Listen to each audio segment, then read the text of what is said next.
inspire. Let's be creative.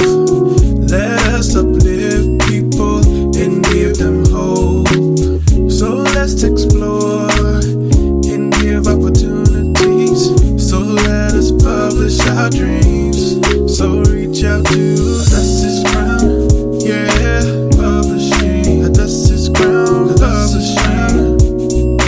Publishing. Dust's Crown. Publishing. Yeah. Publishing. Publishing. Dust's Crown. Publishing. Dust's Crown. Hello, I am Dr. Sonia Cunningham Leverett with Hadassah's Crown Publishing. Today we are talking about the different types of editing.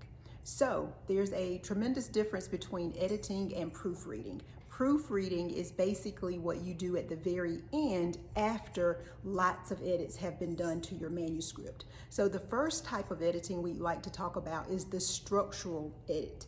And in that, you look at the sequence of events. You also check the work for redundancies and also consistencies as well.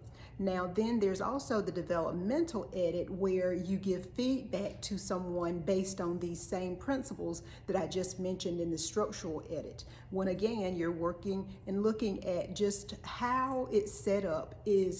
Are all of the details lining up? Are there redundancies? Are things out of sequence? And so then you move into the copy editing, which is basically reviewing each paragraph for the structure, the sentence structure, the tone, the readability, the spelling, grammar, the same feedback that you would give on the content in the structural edit. So then lastly, you have the proofreading where you look at the grammar, you look at the capitalization, the punctuation, the spelling, and just make sure that all of the details and facts line up as well. Now, there are you look at all of the trees at once, you're looking at the forest. So basically the levels of detail are, you start with the chapters, and so the structural edit and the developmental edit are more so related to looking at the chapters. When you get to the copy edit, you're more so looking at the paragraphs and the sentences. Do we need new paragraphs? Do we have too few? Do we have a paragraph that only has one sentence? Because of course, as you know, in the writing world, that's a no-no. We need at least 3 good solid sentences to make a paragraph, but we don't want paragraphs that go on for pages and pages and pages. Now, lastly, we want to make sure that the copy or the manuscript is proofread, and so we want to look at the words at this point. Is there one word that can take the place of 3 to 4 words that you've used? Are your words as succinct as possible?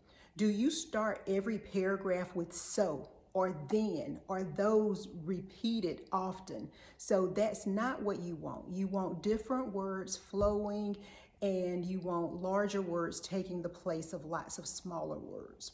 So those are some tips to help you as you edit, because no one ever writes a great manuscript the very first time. Writing takes lots of massaging, it takes lots of patience, it takes lots of time. So as I've mentioned before, I recommend that you start just basically getting all of your ideas onto paper. Once you've done that, then you start to put those ideas into sentences, and then into paragraphs, and then into chapters. But always give your work some time, let it get cold, and then afterwards go back and read it.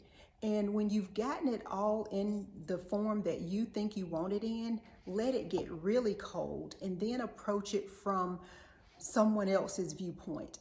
Act as if you've never read it before. What is someone going to think if they're reading this? Have I explained all of the acronyms that I use? If someone's not in the law field, are they going to understand this jargon or this lingo that I'm using? So make sure you break things down for the audience, regardless as to who the audience may be different from who you originally think it might be, but just make sure that any Mr. Joe on the street can read your book and understand the language and the lingo that you're using. I also recommend that you use beta readers. Those are people who may know you, they may not know you, but don't just rely on friends and family, because of course everything that you write, everything that you do is going to sound good to them. So take the time, spend the money to get someone else outside of your family and outside of your network to review and to read your work before you even consider submitting it to a publisher. And you might even want to get or pay for, like I said earlier, the developmental editing, just to have some outside eyes on it. But again, massage it, tweak it, work on it, because writing is a job and it's not always easy. So the other thing too is editing is expensive, and we may talk about how expensive editing is later. So just stay tuned for our next episode. We will continue on this path to get you from your ideas to your actual book. Thank you for joining us. Thank you for supporting us. And we hope that you will subscribe and that you will also follow us on HadassahsCrownPublishing.com, and you will also share this video. Thank you for liking it. Enjoy the rest of your day.